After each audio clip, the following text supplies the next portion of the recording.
I never imagined my life would unravel the way it did, all because of the two people I trusted most, my own sister and the man I loved.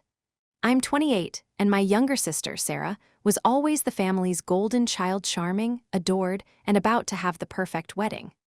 My boyfriend, Tom, and I had been together for 3 years, and he fit seamlessly into our family, or so I thought. As Sarah's wedding approached, I began noticing things that unsettled me. At first, it was innocent enough, Sarah laughing a little too enthusiastically at Tom's jokes, even when they weren't funny.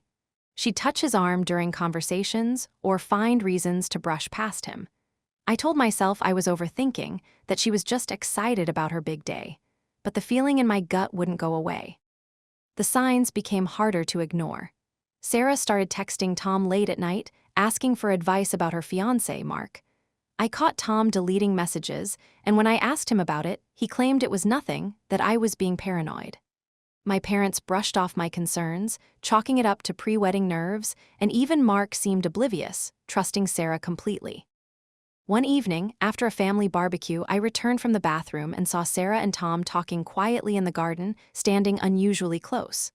Sarah was giggling, her hand lingering on his arm. When they noticed me, they broke apart, acting as if nothing had happened. I felt sick, but I didn't want to cause a scene. That night, I confronted Tom. He insisted I was imagining things, that Sarah was just being friendly. Our conversation went in circles, both of us frustrated and hurt. Unable to shake my suspicions, I decided to confront Sarah directly. We met at a cafe, and I told her plainly that her behavior around Tom was making me uncomfortable. She laughed it off, accusing me of being insecure and ridiculous. Her words stung, but I stood my ground, insisting that she was crossing a line. She stormed out, leaving me alone and doubting myself.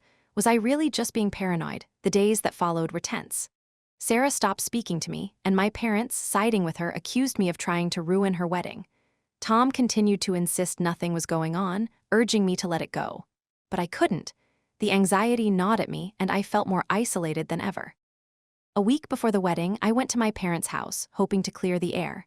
As I approached, I heard voices coming from the garden. Curiosity and dread pulled me toward the sound. There, partially hidden behind a tree, I saw them.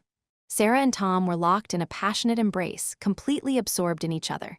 Sarah's legs were wrapped around Tom's waist, his hands under her shirt.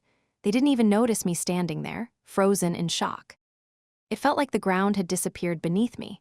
All the doubts, the gaslighting, the accusations of paranoia, they all came crashing down in that moment. I found my voice, trembling with anger and betrayal, and screamed, "What the hell is this?" They sprang apart, faces pale with guilt. Tom tried to stammer out an excuse, but there was nothing he could say. Sarah burst into tears, apologizing, saying she never meant for this to happen.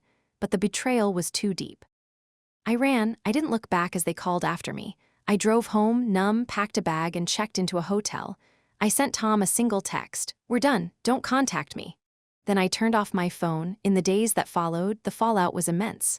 Mark found out and called off the wedding. My parents were furious with me, blaming me for exposing the truth and ruining Sarah's big day. But I knew I had done the right thing. For so long, I was made to feel crazy for trusting my instincts. In the end, I was right all along. Now, sitting alone in a hotel room, I'm left to pick up the pieces of my life. The pain is raw, but I know I'll heal. If you ever find yourself doubting your gut, remember my story sometimes. The truth is exactly what it looks like, no matter how much others try to convince you otherwise.